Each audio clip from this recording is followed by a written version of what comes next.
Hey guys, welcome to an interesting video on Wild Rifts. So today we're back with a Kaisa supplementary guide, and today we're going to be talking about on-hit Kaisa.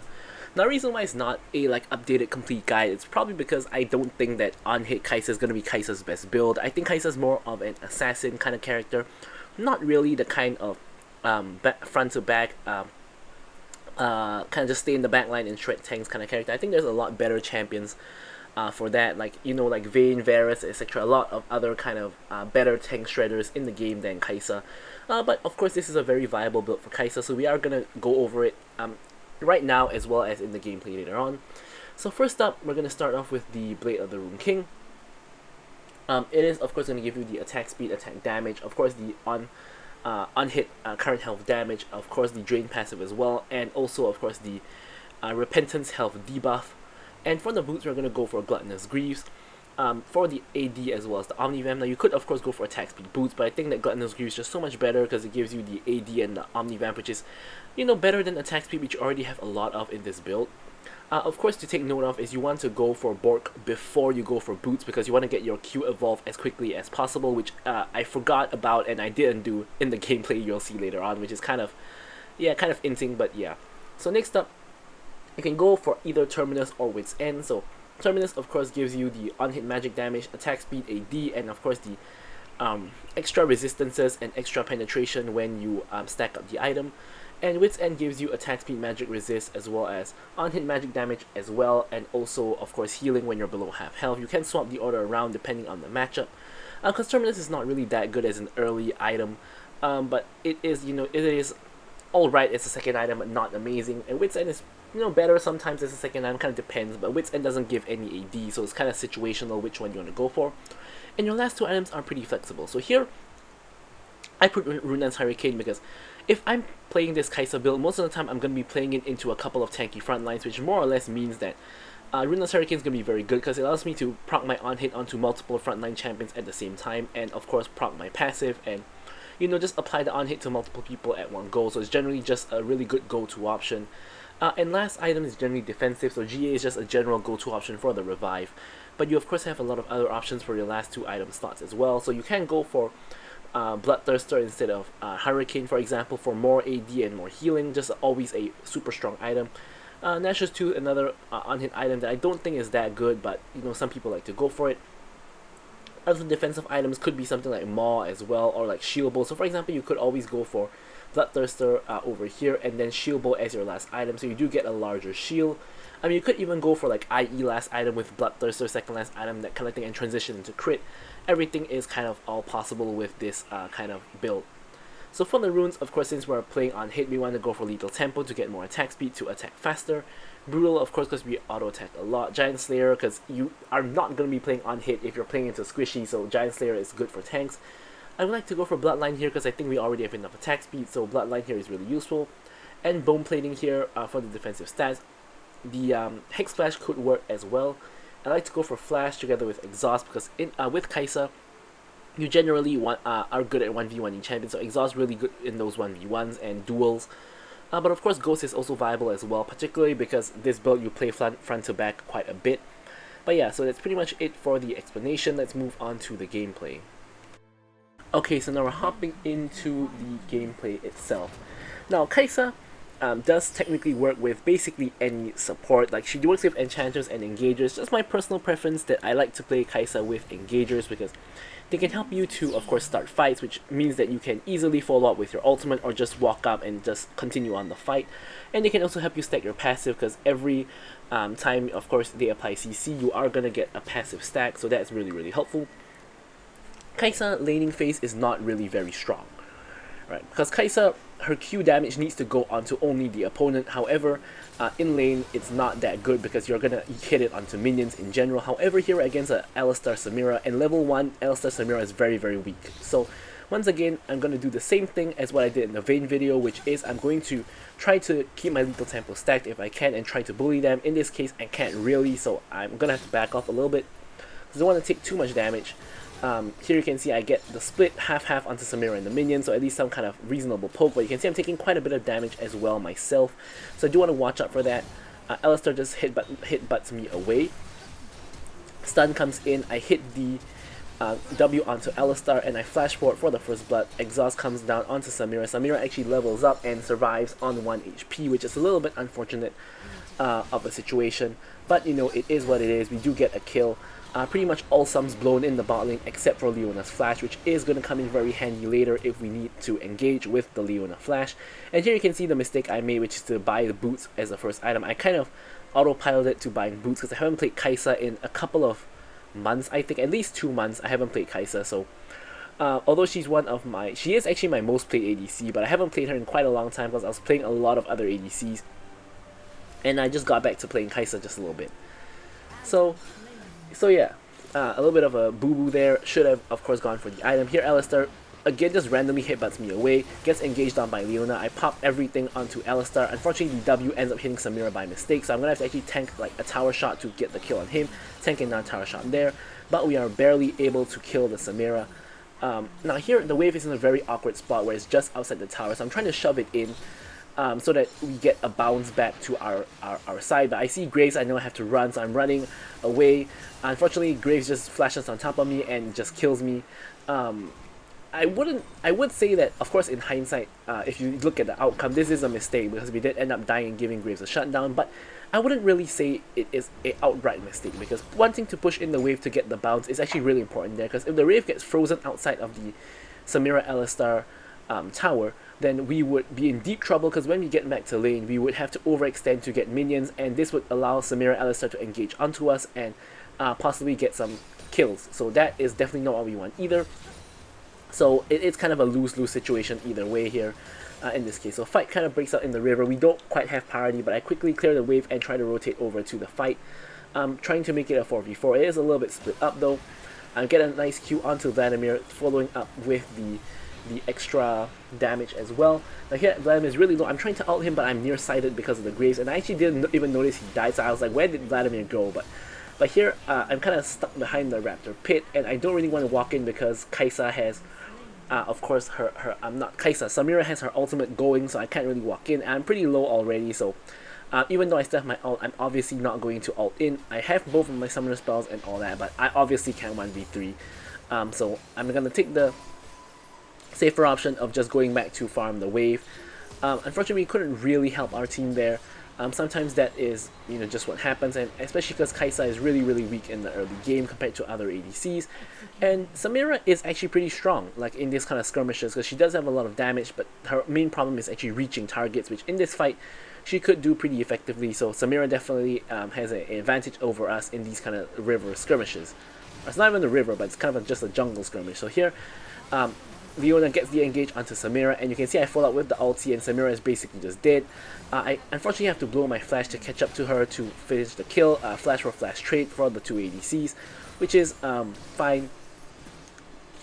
But yeah, we are able to get the kill. This is one of the reasons why I love Kaisa, because if your support is like way ahead of you and they get an engage, you can actually just instantly follow up with the ulti. You don't have to you don't have to just walk all the way there and waste the engage of your support like other ADCs. If I was any other ADC here, that engage would have been completely wasted because I wouldn't be able to reach. But of course my support only really made that engage because they knew I was a Kaisa who could follow up. So yeah, really nice. Find a really lovely pick onto the Samira, who was of course having a very greedy recall. And here we are able to pick up our ability of the Rune King for 1-in-1 now. We get our Q evolve. And of course here, you can see that Alistar as well as Sion are really tanky targets. So this is going to, the Borg is going to come in really handy to deal with the both of them. And in fact, Vladimir almost picked a tank as well. Like Vladimir was actually hovering, like, I'm not sure if it was Galio or something like that our team eventually got, but he was hovering a tank as well, so I was like, wow, the value of Kaisa here on hit is pretty high. Like, I mean, not Kaisa, but any kind of on hit build is really high. So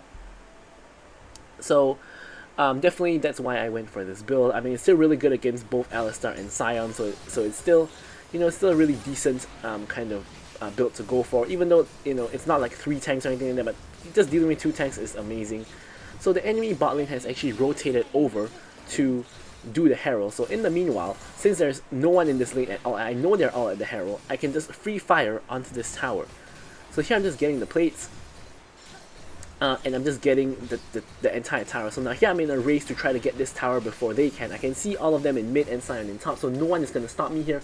I actually managed to pick up the first tower before the Herald is able to charge, and I'm actually able to get the first tower for my team, which is definitely a great trade. I got 3 full plates as well as first tower there, which of course does mean that I have a huge lead now, 1k gold lead over the Samira, and my team of course getting that extra first tower goal, which is of course always a good thing.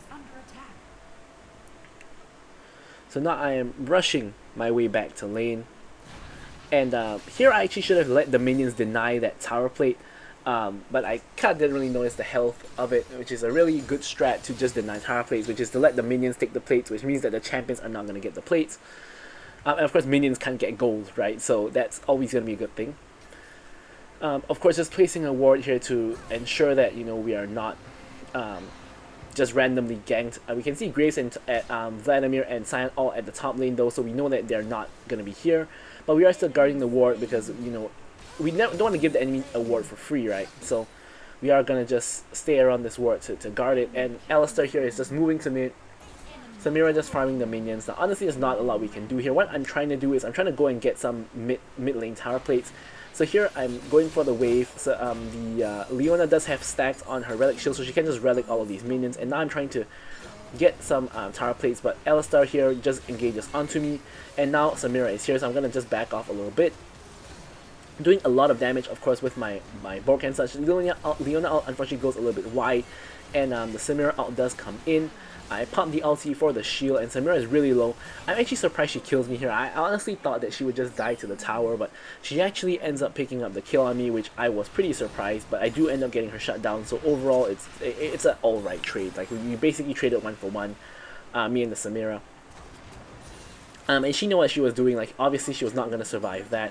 I am able to pick up my second item, my Terminus, from that as well. And one of the main reasons why I like Terminus as a second item is really because you get both AD and attack speed. Like, if you go for Wits End, you don't get any AD. So I like getting the AD from the Terminus just purely for the stats, but the passive is not that useful in the earlier stages of the game because champions don't really have so much defenses yet. And you can see here that our Bork counters Sion's Heartsteel quite a bit, and you know, Alistar is speccing into armor. So here Vladimir apparently gets caught. I say apparently because he's not actually the one getting caught. We are the ones getting caught because Vladimir has the pool, and really this is kind of a problem that happens a lot, which is when Vladimir has pool, it's really hard to kill him because he can buy like 2 seconds with that pool and his team can come and help him. It's almost like having a free stasis, because when he's in the pool he can't take any damage. In fact, he can deal damage while he's in the pool, so it's just a better version of stasis that's just inbuilt into his kit.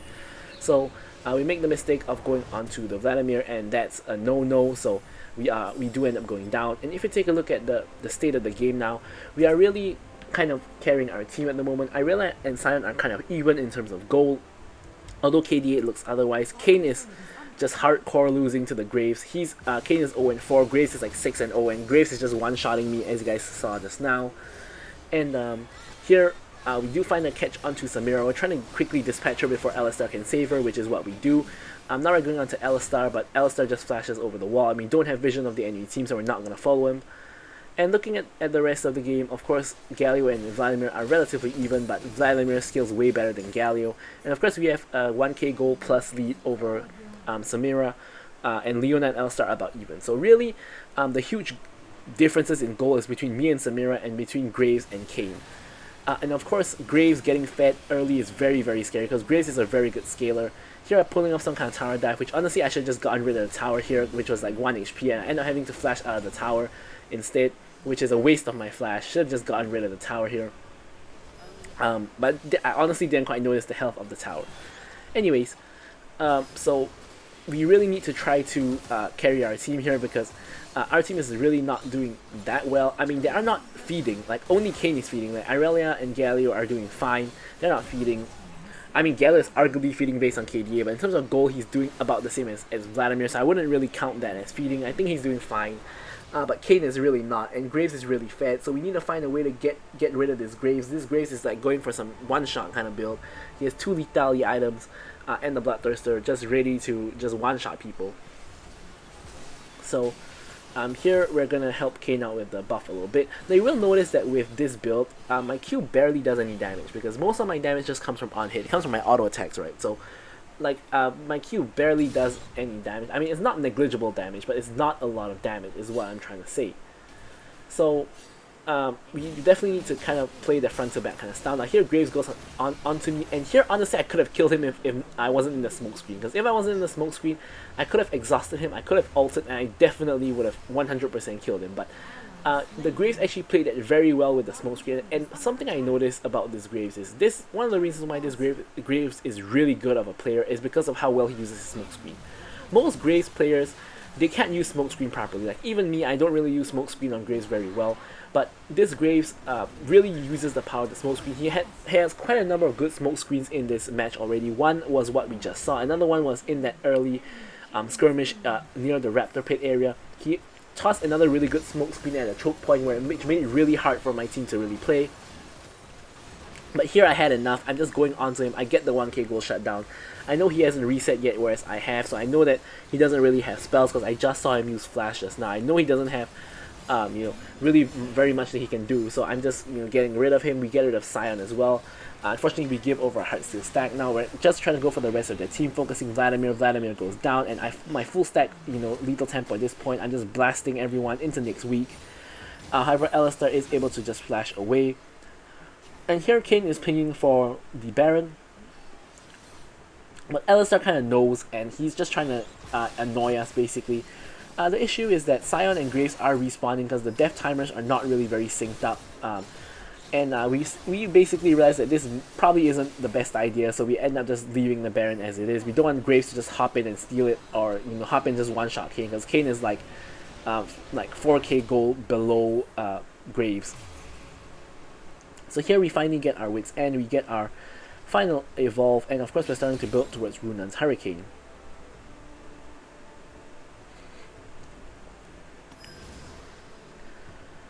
So here we are in quite prime position to actually carry our team, and surprisingly the Kain is actually getting more fed than the Galio and the Irelia, so he's kind of coming back into the game a little bit. I spot Sion super duper overextended. I know I can kill him over a duration of time, so here I'm just blasting him. Now I have full stack lethal tempo, just blasting. I eventually am gonna kill him. I'm gonna ult to the other side so I don't get zoned by Alistar.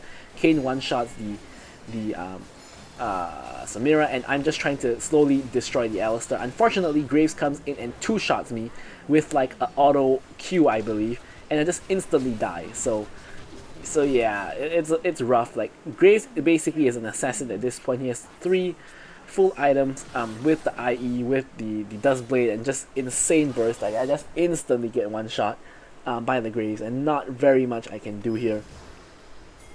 I do, however, complete my Runan's Hurricane, so that is something. And the enemy team is trying to do Baron. Kain is trying to look for a steal, I believe, but he goes in way too early and basically ends up nearly dying. I knew at this point that he's not gonna get the steal, so he just dies instantly to Graves, and the enemy team pick up Baron. He needed to wait for maybe another 3 or 4 more seconds at least before he went in there, but he goes in way too early and just ends up dying basically. So here, huge wave here. We want to quickly get rid of this before it's Baroned up, so I'm getting rid of the wave together with Irelia. And now we're roaming to mid, where the enemy team clearly is. I wasn't really looking to fight, but Sion actually overextends a lot, so I'm just free firing on Sion. I get the kill on him. I have a full stack lethal tempo, huge catch by my team here, and now I'm just free firing onto Alistar, who has his ulti and is really tanky, but I am doing a lot of damage to him as well. Here Graves comes in, I exhaust him, I ult away, I let my team finish the job onto him, and I get rid of the Alistar instead, and we actually just wipe the enemy team just based off of that fight. So here, objective bounty still available on tower, so we're just going for the objective bounties. Huge wave at the bot though, so someone kind of needs to take care of that wave, and top as well for that matter, because it is already on our inhib. So we get the objective bounty, which kind of destroys the bounty system, because now we're back on par with the enemy team. We get an inhib as well, and here there's Nexus shield, so we can't really end the game. So yeah, we're now just going to recall. We're gonna have to deal with that bot wave. And we're back in the driver's seat. We probably want to be looking to get boot enchant pretty soon. We get a stasis in this case to try to prevent ourselves from getting one shot by the Graves. Irelia is dealing with the wave, so I'm going to go ahead and go deal with the top wave instead, so we don't have to share the gold. And I do want to push out a little bit more, because Sion, of course, even though Hullbreaker is no longer a thing, Sion is still kind of playing a split push style. I see Gallo going for it, so I'm just going to let him push out the wave instead. and I'm just gonna go and get the red buff instead. While I'm at it, I'm just getting the raptors whilst I'm collecting the red buff. And then now I see Vladimir. I'm gonna walk away a little bit because Vladimir can easily just one-shot me because I'm a very squishy target. Here Alistar is a little bit overextended. I'm just getting a little bit of a few free autos onto him, but not really overcommitting. Speaking of overcommitting, Kain just jumps in 1v5. I'm not quite sure what he's planning here. He just dies. But a huge fight kind of breaks out here. I'm trying to look for an opportunity. I go in, unfortunately, into the Samira ult. I'm just trying to kill Samira, but Alistar is really kind of just blocking me from doing so. Samira pops the stasis, and Samira just one-shots me before I even have a chance to stasis because Alistar just knocked me up.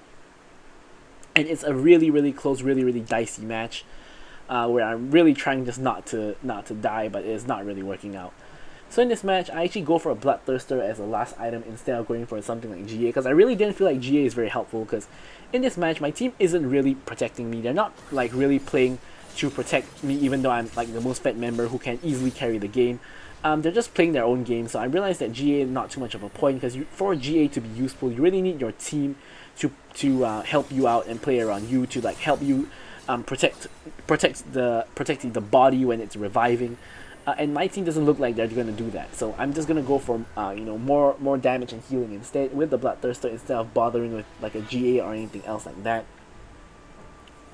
So I've respawned and I'm headed straight to mid because looks like a fight might break out there. Whenever you see like two teams near each other, you always have to kind of run there as the ADC because you never know when a fight is going to break out. Baron is actually spawning in 5 seconds and Elder Dragon in 20 seconds, so this is kind of the crunch time of the game where this is probably where the game is going to be won or lost. I'm quickly getting mid lane priority. We see Sion and Vladimir on the opposite side of the map, so I'm actually pinging for Baron because we have a huge numbers advantage at Baron. So here I'm just starting out the Baron, and a fight breaks out at the right side. Samira gets caught by Irelia. I'm just going for the Samira. Irelia picks up the kill. Sion is going for the end with the split push. I'm trying to back, but Alistar disrupts my back, and Kain is going to be able to actually back. Here, I don't know, this Vladimir just getting destroyed by me like for the second time I think in this match. Like he's not really doing much. Here I get the W onto the Graves. I ult over, try to kill him. Alistar actually saves him by hit-butting me away, so I couldn't get the last auto onto the Graves. And instead, Alistar is going to pay the price with his life. And here is where the shenanigans happen. So here, I get nearsighted. I can't really hit. And here, Graves actually clears the wave, and two stasis come in onto the Nexus. But Graves ends up killing all of us. Kain does kill Graves though, but Sion is catching the wave. And yeah, Kain can't kill Sion, so he can't get the wave in. So Kain has to retreat, and we end up not actually ending the game, which is kind of tragic, to be honest. But Graves just does so much damage, he just one-shots the wave at this point. So we couldn't really do too much about it. Now here, my team is starting out the Elder Dragon, which is very, very dangerous because Graves is still Graves is not alive actually, but the enemy team is alive and probably can kill. Speaking of kill, Irelia is going in onto Samira and does get the dash follow through and kills Samira, which is huge. Now they're in a 2v2 scenario at the moment, but the enemy team is going to be respawning soon. Now it's a 2v3. Huge damage goes in onto Vladimir, and the two tanks by themselves can't really do very much except to kind of just delay and kind of just stop my team from doing very much. Alistar is getting focused by the Irelia, who is doing quite a bunch of damage because she also has Blade of the Rune King. Vladimir essentially gets one shot. Graves is now back in the party, who is really the main threat of the enemy team. Irelia with a beautiful W to block Graves' damage, and Galio finishes the job onto the Graves with the ulti and the combo. I'm going in to try to get Alistar, but Alistar is way too tanky, and here I decide that it's just the two tanks. I'm just going to push in the wave and end the game. Like, my team is just playing for kills, but I'm playing for the dub, so I'm just going to go ahead, grab the wave. I flash forward, kill the Alistar, and here we're going for the win. So here, unfortunately, I'm tanking Tara a little bit, and Sion is kind of clearing the wave, so I'm trying to finish off the game, trying to focus the base, but I end up auto-targeting to the Sion, and the inhibitor respawns, so I'm going to finish the inhib, and now I end up just tanking two shots from the base and just end up dying like a fool, which is kind of embarrassing, but looks like Kain is going to finish the match anyway, so no big deal there, except for a little bit of red in the face. But anyways, I'm going to leave you guys with the stats as usual. Thank you guys so much for watching the video, and goodbye.